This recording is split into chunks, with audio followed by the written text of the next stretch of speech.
Shut the front door. So this mother trucker brought up the Titanic for some odd reason and is triggering everybody to come back into the show and come back and do this little segment. The Titanic itself, and I told the guys right now, as a conspiracy theorist, if you go back and watch the movie as a conspiracy theorist, you'll catch a bunch of Easter eggs and shit. First of all, tell me what you said before I told you about the Federal Reserve. Who was the couple that died in the beginning? Towards the end. I learned it over Thanksgiving.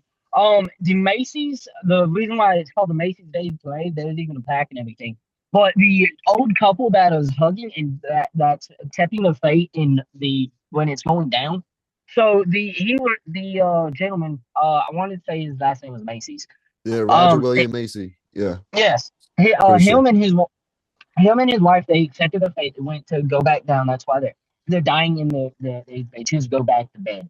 Well, he and his wife said, "Hey, get on the life ship. Y'all need to get on the life ship." He says, "No, I'm a gentleman. Me and my wife." His wife says, "Well, I'm not going to live without you." So they just accept. That's why they say fine. We're going to just curled up and died. Yep. Yes, they rather die in a loving embrace than live in disgrace, which is honorable. Also, the fun fact, in the movie when it shows what's his name, the captain his name is gone a blank. Anyway, it shows him going down with the ship. They want you to think he did that. It's law. It's freaking Captain Law. You die with your vessel, right? Which is true, but there is multiple accounts of them saying that he tried to get on the ship after it went down and everything, but like he ended up dying. Like I'm pretty sure he did die, but there's just different eyewitnesses saying that he tried to get on the ship on a lifeboat. A lifeboat. But even like I was telling y'all, I've had a game Hidden Mysteries, and it was over the Titanic and everything. Mm-hmm. It was on the Wii. In it, you find a hidden corridor. You find it hoping like how the shipbuilder was mad, the apprentice, so he had him built his own little corridors and everything in the ship. Mm-hmm. Which, if you also the fourth smokestack on the Titanic is purely decorative. So there was weight because it's not the Titanic, it's the Olympic. No, it's the Olympic. Exactly. Yeah. Also, there was a nurse, I can't remember the bar's name, but she was on the Britannic, the Titanic, and the Olympia, and every ship, and all three of those ships went down after she got put on it. Also, during the maiden voyage of the RMS Titanic, the Royal Mail Service, of the White Star Line, they said, the ballroom, the grand staircase and ballroom seems to be well worn. How can that be? Also, not to mention the fact that during the several weeks before they did the grand opening of the RMS Titanic, that there was a coal fire in the flex point of the ship, because that is a long ass ship. So therefore, when it to be on it, that it wouldn't be able to float like this. Without this, it would end up capsizing. So it needed a flow thing so that the waves could in the design. Buoyant. Yeah. So that they believe that's where it broke off and hinged. And for a long time, he just went bam, bam, bam, bam. Yeah. And for a long time, they thought the ship sank in one piece, even though everyone said no, it broke off. And they finally found it. And Robert Ballard, he even found it. He was looking for it, but he said he came back complete. When he found it, he was expecting to see a full length ship. He was surprised to find them scattered almost a mile apart. And do you know the only thing down there that will tell you that there's people on it is their shoes? That is the only thing left of the remains. And within the next, say, 60 years, the RMS Titanic will have rusted away, which is funny because the metal ships are disappearing a lot faster than the pirate ships of EO. But so there was go ahead. The portholes don't line up. And then also, like we mentioned before we started rolling, Jack was time traveler. Time traveler, because the lake he talked about ice fishing with his father when he was a youngin' didn't exist until after the 20s, and this happens in 1912, April 14th, 15th, on a quote-unquote maiden voyage. Also, it had 16 watertight compartments. It would have worked if it had not been for the weakening of the flex point and them taking on a football field of 300 fucking gallons of water a second. Boom. Math's not mathing. Your math is not mathing. And guys, right before we end this little promotional skill of the show, also now that as an adult and now that you know your shit as a conspiracy theorist, go back to the show and go back to the movie and watch the part right where they're having sex. The camera pans to the rich folk, the first class area, where they're smoking cigarettes and they're talking politics, and they even tell him. They tell him right when they're in the bottom, they're playing the sound. They're having a fun time in the third class, and while that's happening, the rich folks, the rich guys, freaking Rose's fiance is saying the Rockefellers didn't eat it up. What did they say? And they're like, oh, the Supreme Court didn't eat up the story. Guess who they were talking about and what they were talking about? The Federal Reserve and Chase, 1,000%. And what happened? We all know that the Chase pulled out all his belongings right before it departed. So, do you think that guy? Do you think that guy looked around and realized that Chase and his homies weren't on the boat at that point and was like, "Damn, this is it." Morgan's, he got the memo because in 19. I'm sorry. Go ahead. The head of it was the first mate, but I want to say it was the first mate. But right before they set off, there was a changing of the guard of sorts, and the guy that got swapped out had the only key to the binoculars. And they were all set up in one case. He had the only key. He forgot, and he said, "I'll take it back. It shouldn't be a problem." If they would have had the binoculars, they would have been able to see that. They would have been able to see the type conspiracy. Big ass iceberg. It's a conspiracy. There's too many. There is too many. Funny little nitpicks in the story. Also, not to mention that if the Titanic would have sank and everything because it had a double hull, and they even mocked that not even God can sink my shit. They said that more. They said that 4 times. I counted the times they said that from the beginning of the movie. Yes. Damn, now I gotta rewatch this shit. Yeah. You gotta go watch it now that you know, bro. I'm telling you. Pay attention, dog. I'm telling you, that movie has a lot of Easter eggs, bro. You said it was 4 times. And there's 16 water departments. If they would have been anything less than it sank, because it was almost maximum field. If it was, they mocked God 4 times, so God said, "All right, I would have let it slide with 1, maybe 2, but no, fuck you, time to go." God, that's perfect, yo.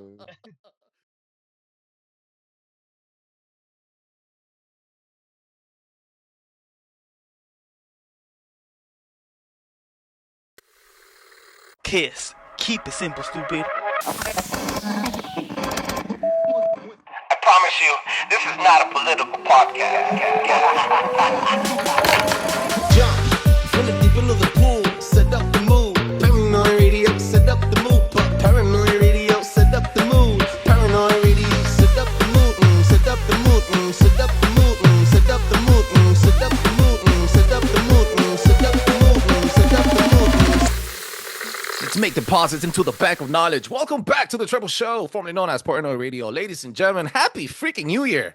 I am your humble host, Trebles Garcia, and I want to thank the Lord for allowing me to be here today, and I want to thank every single one of you for allowing me to enter your space. Ladies and gentlemen, I have an amazing episode lined up with amazing special guests.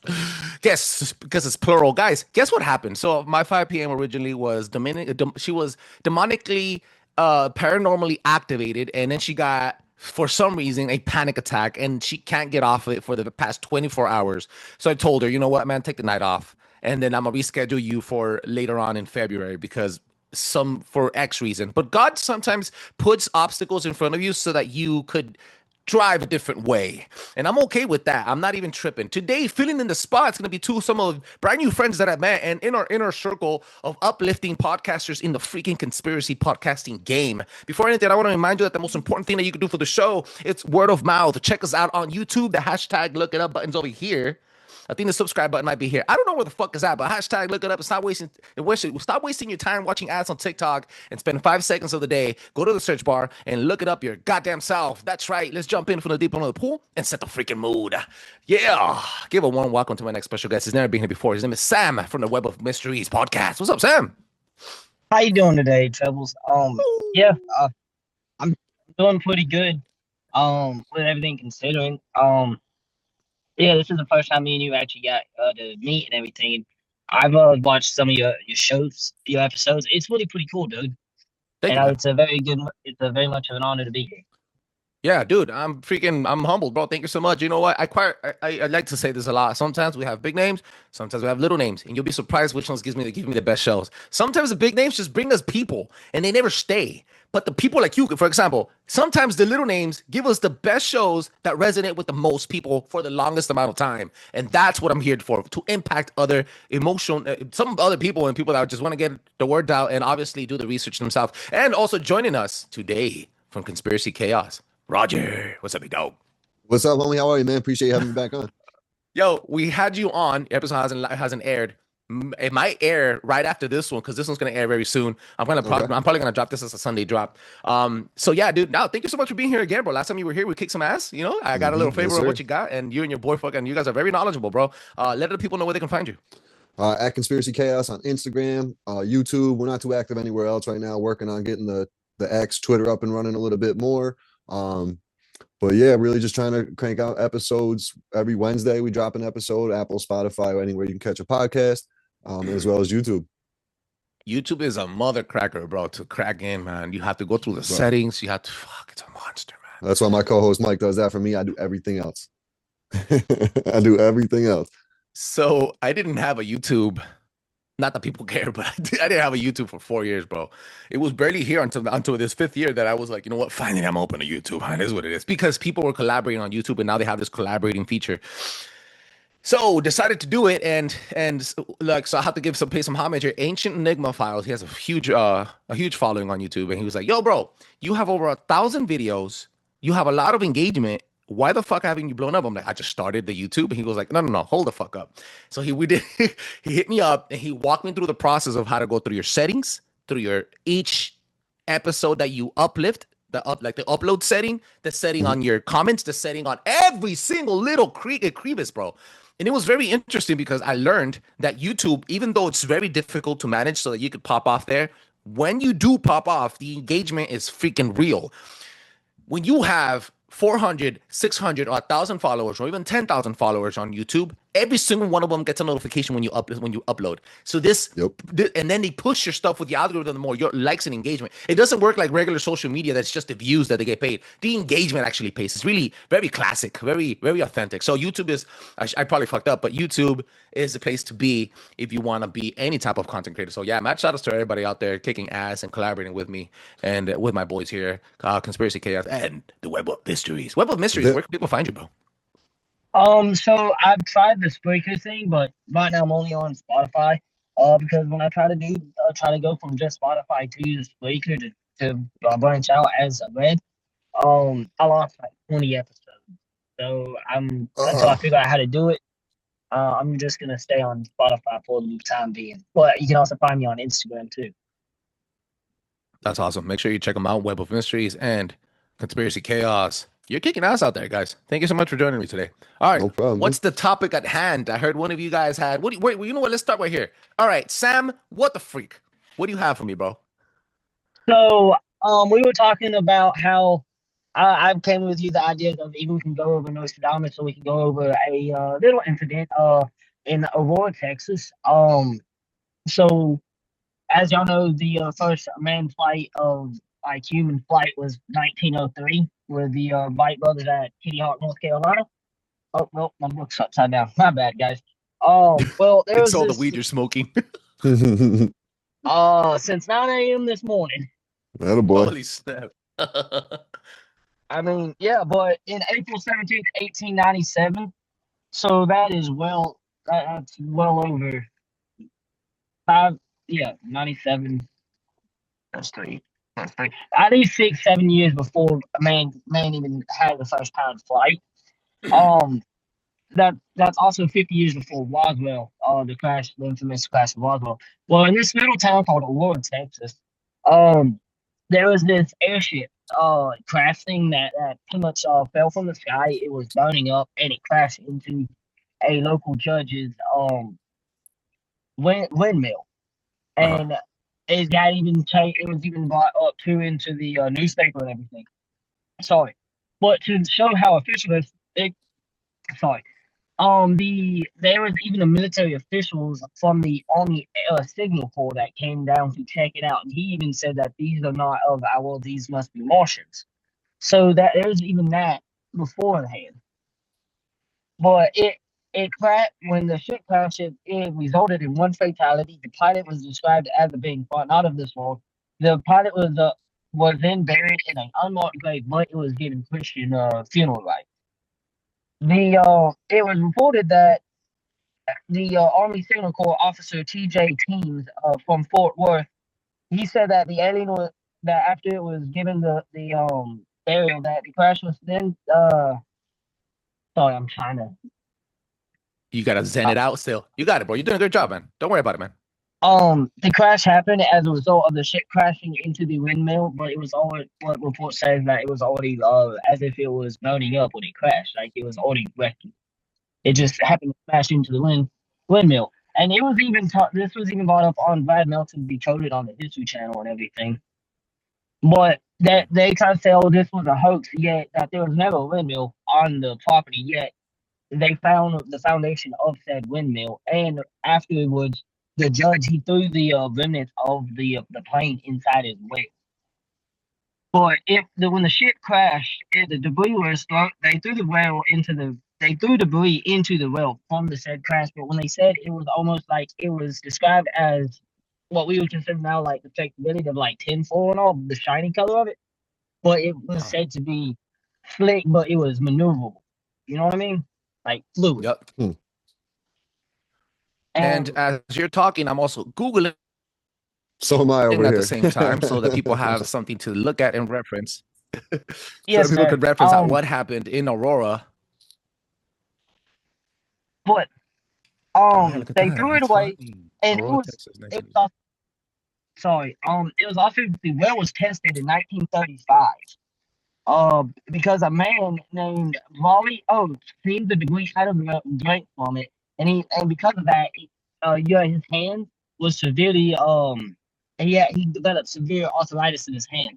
If y'all can look up Raleigh Oates, please, it should show his hand.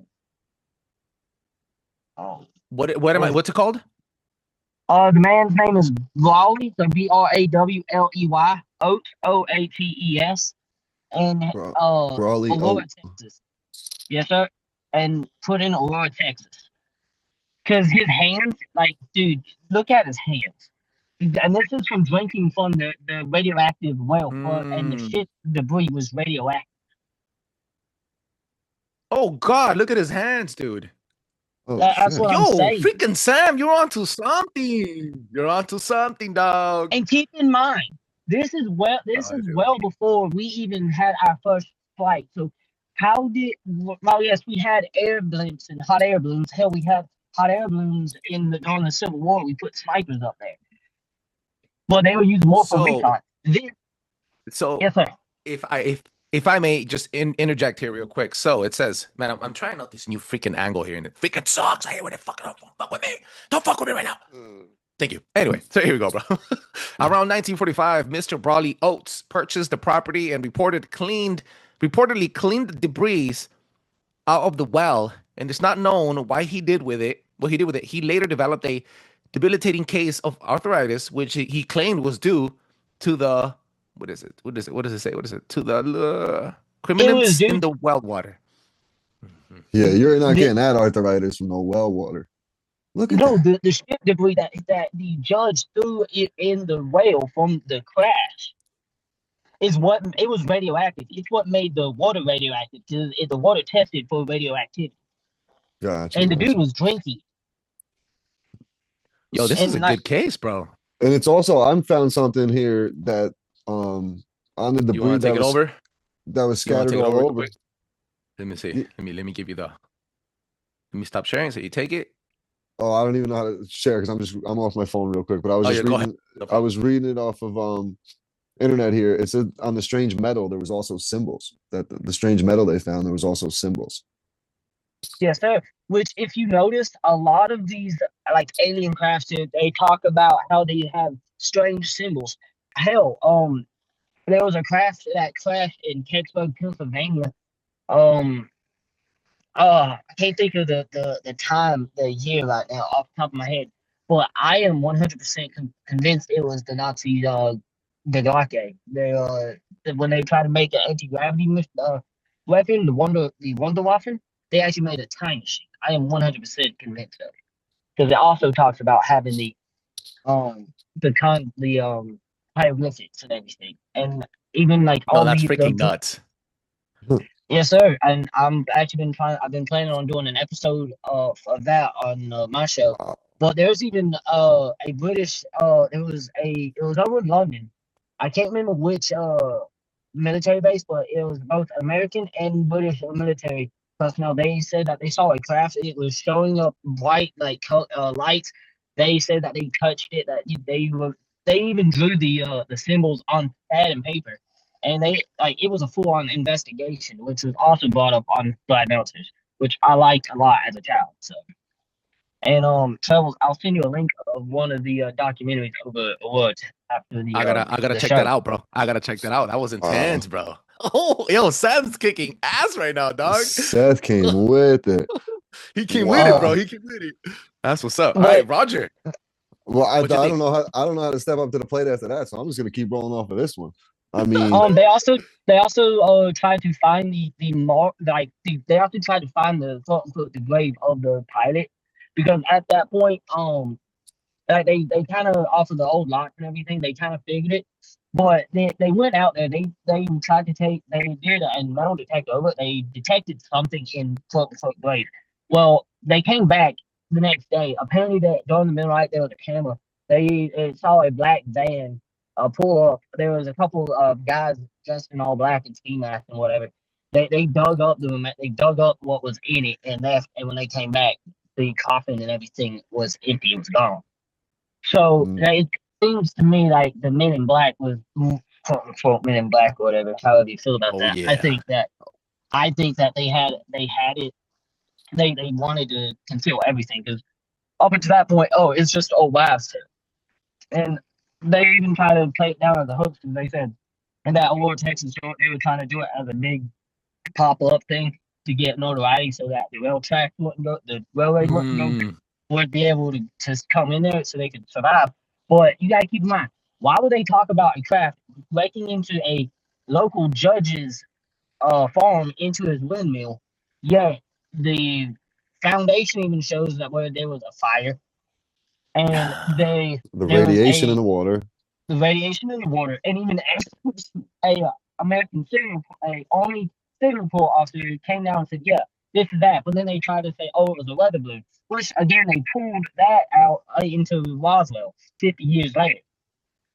So, and that's what's crazy about all this is how far before it all like the UFO boom started to happen after Roswell. That's when everybody started reporting seeing this in the sky and that in the sky. But this being 1895, that's 45, 50, 97, 50 years basically before. It is 50 years, and this is like between 5 and 7 years before we even flew the first plane prototype in Kitty Hawk. Right. Damn. And that's what made me as a kid like, hold on, wait a minute, something ain't right here. Math ain't math. So, hey, yo, Sam is kicking some ass right now, dog.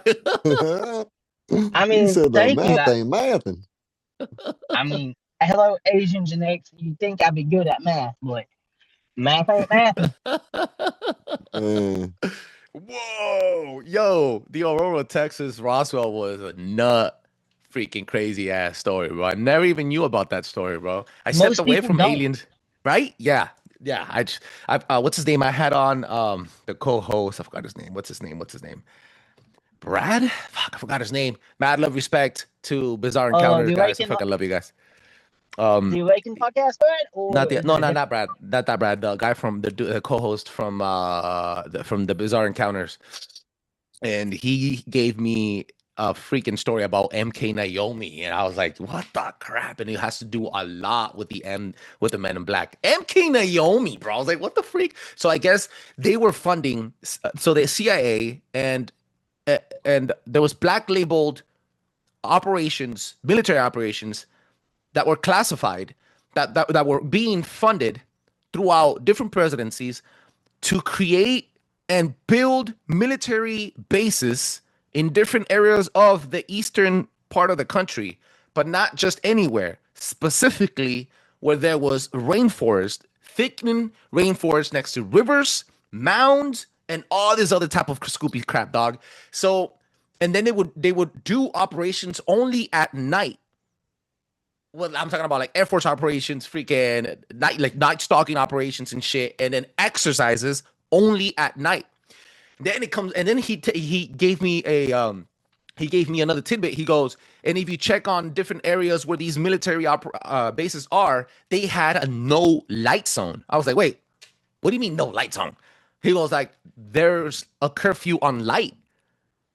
You know what I mean, bro? Like you can't, like if you go into these places, into these forests, next to these military bases, and let's say hypothetically you fall and break your ankles at your feet, both ankles are broken, and they need to come and save you.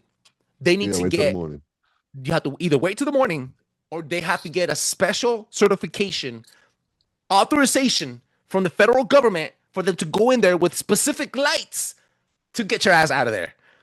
Shut the fuck up, dog. I am tripping out, bro. What? May I make a statement on that? Hit it, yeah.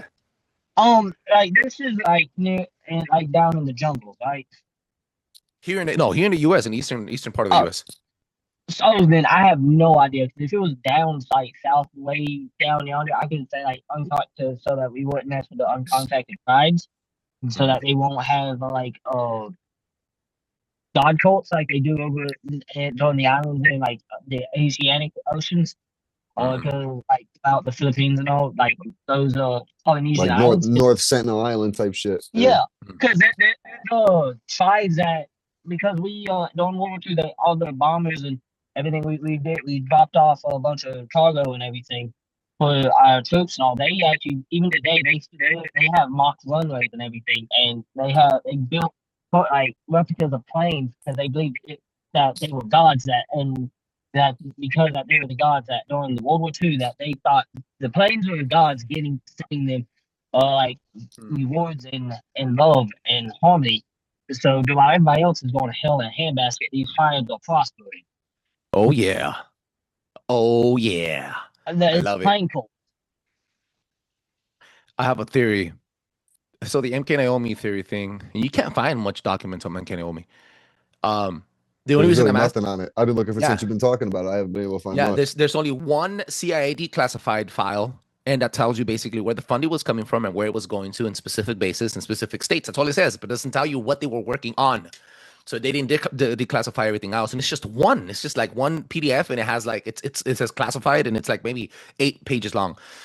Anyway, so and then I was like, no light zones in forests. I was like, what the heck? So why? What? That led me to the rabbit hole of tree portals, liminal trees.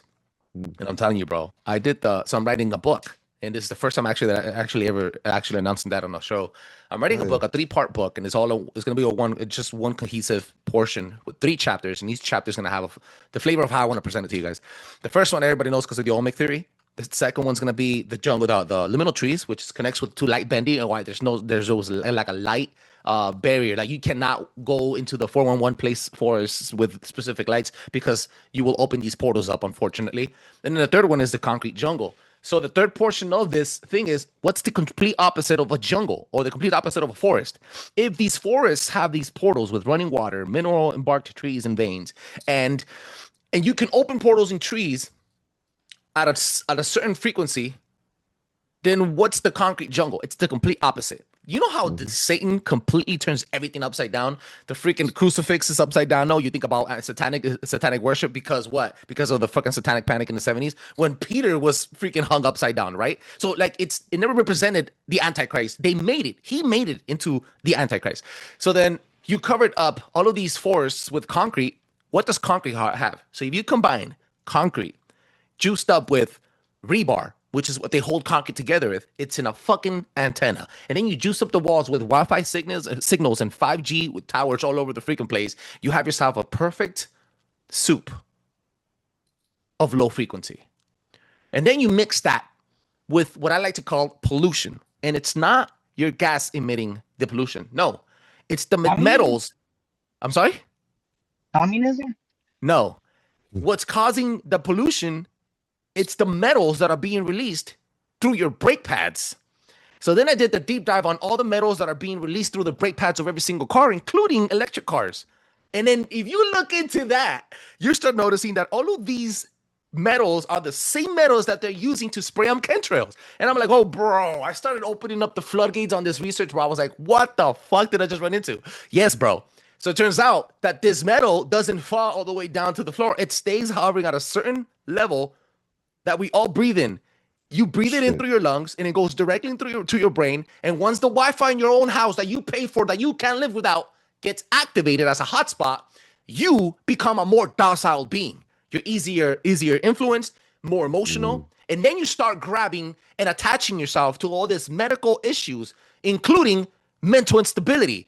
Hashtag look it up. If you guys look at the names of all the mental issues that people go through today, depression, anxiety, dyslexia, colorblinding, which I'm colorblind and dyslexic at the same time, all the things that people go through today, medically named, in the ancient times, there were names of demons that were attached to you. Every single religion in the past, and I could give you the research right on the rundown, every single religion, even in every single ancient civilization in human written history, when they tell you and they give you the psychosis of what you have and what's wrong with you as a doctor, they would call it something else and they would connect it to demonic possession. Trip the fuck out. So as people would be opening, or Bigfoot, for example, opens the doors with a knock, with a woo, using the piezoelectric law in the forest, and creates a portal to come in and bend light in and out. What do you think our human overlords are doing to us? Reptilian overlords, let's say, in the concrete jungle. The complete opposite. So it's not necessarily opening a portal, but closing the portal, keeping us disattached from grounding ourselves, which is why they put shoes on you, which is why they put rubber on your soles, etc., and etc. And it just continues to grow, Bo. It's huge. Dude, you brought that up when I was on last time with you, and I've been thinking about it for 2 weeks, and it's such an interesting theory because I never heard of the concrete theory before. You're the first person that I've ever heard it from.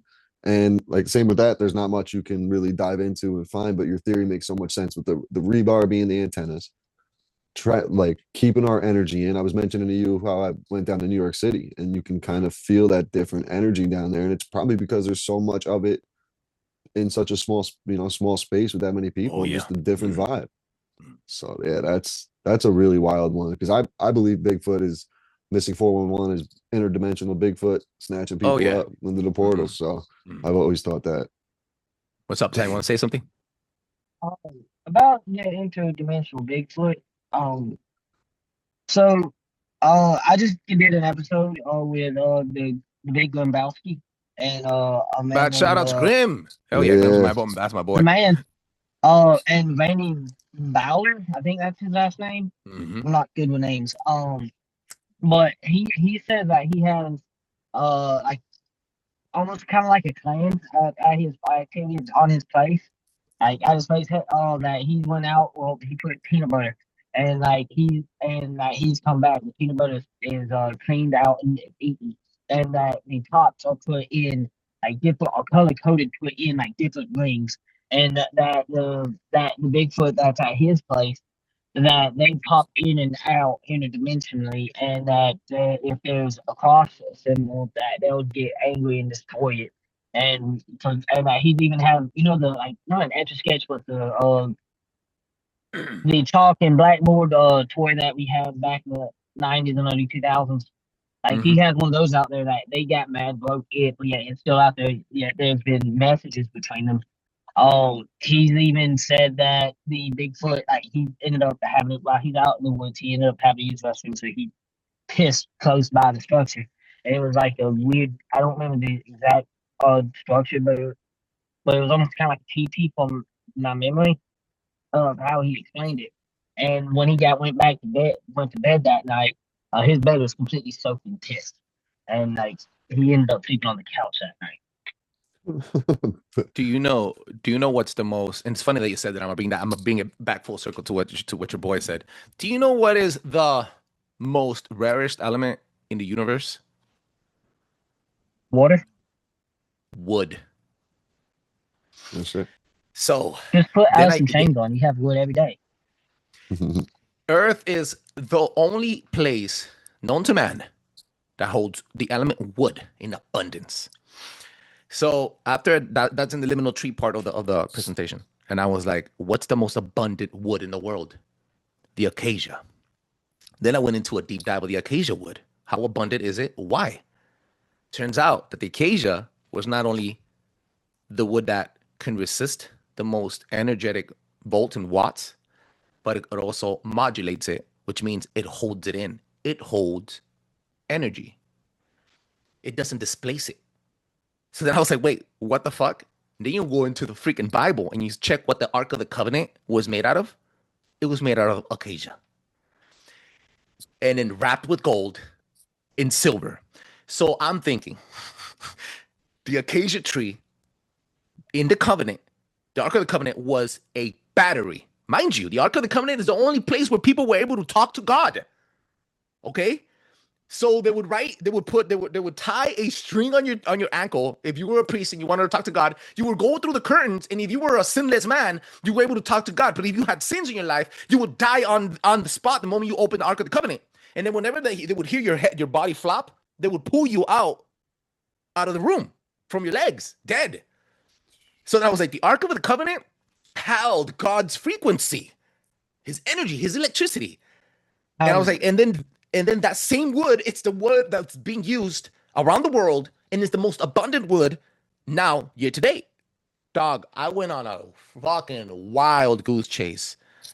And I found out the acacia tree is also now used on panels as conductors in different universities in the Netherlands, here in the US, and in Mexico. Trip the fuck out, dog. Shit. I'm telling you, dog. So they know, and they've tapped into it, bro. Yeah. So I'm thinking, where was your boy located? What kind of wood was surrounding him? What kind of tree bark? Was there running water nearby? What kind of stones, minerals? All of these elements play a big, big portion of those interdimensional beings, bro. Mm-hmm. This is nuts, man. That's crazy.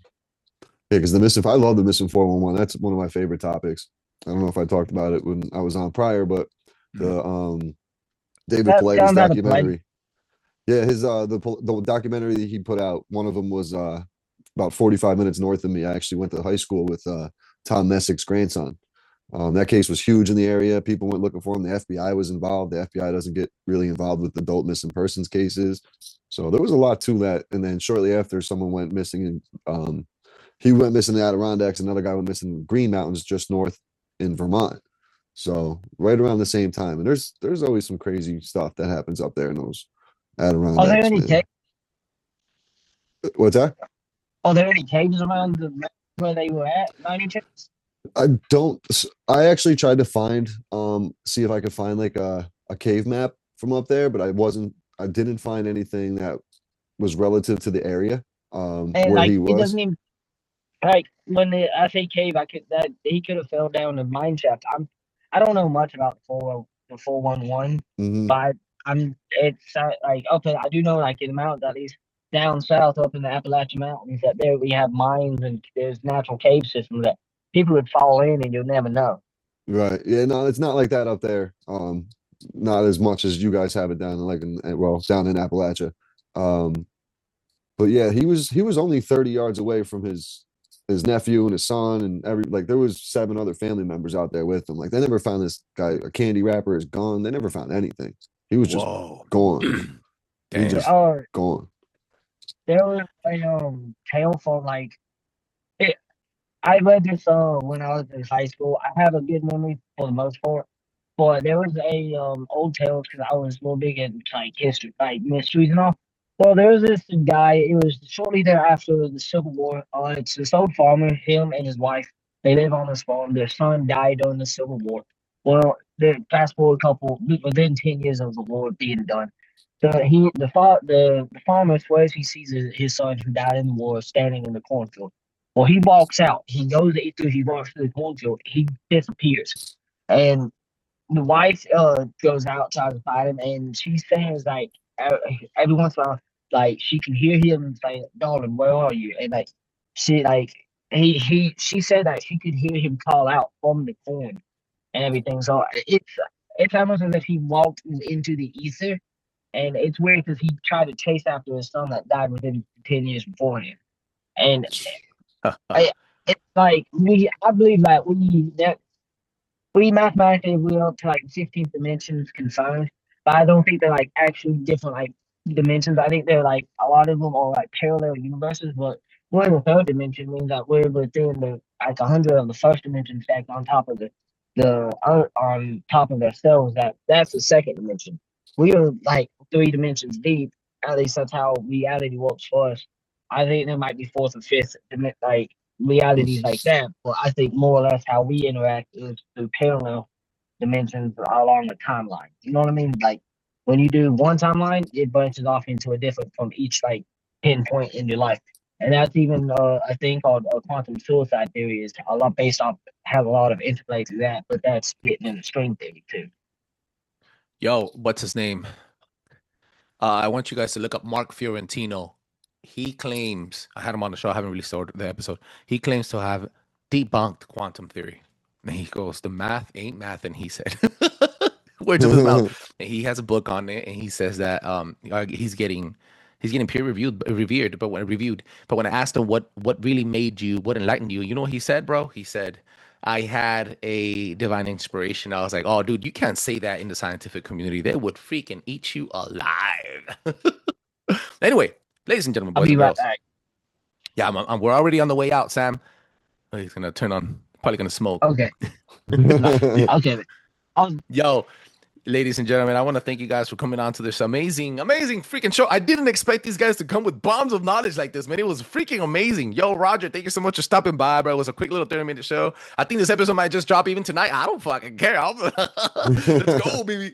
That's the freedom about having this shit. You get to drop whenever the hell you want and stuff. That's ladies and gentlemen, I want you guys to please go check out Web of Mysteries. Sam is an amazing dude. He has a lot of research. And if he dropped a little bit of fucking knowledge on this show today, imagine the amount of freaking stuff that he has on his show. Make sure you check him out. And also check him out on Instagram, and also check out Roger from the Conspiracy Chaos. This guy is well connected, so make sure you keep an eye on him for the next couple of months because he's going to be dropping bombs of knowledge. Ladies and gentlemen, boys and girls, don't forget to stop by and drop a 5-star review on Apple Podcast and on Spotify. That allows other people to enjoy the show as much as I enjoy making it.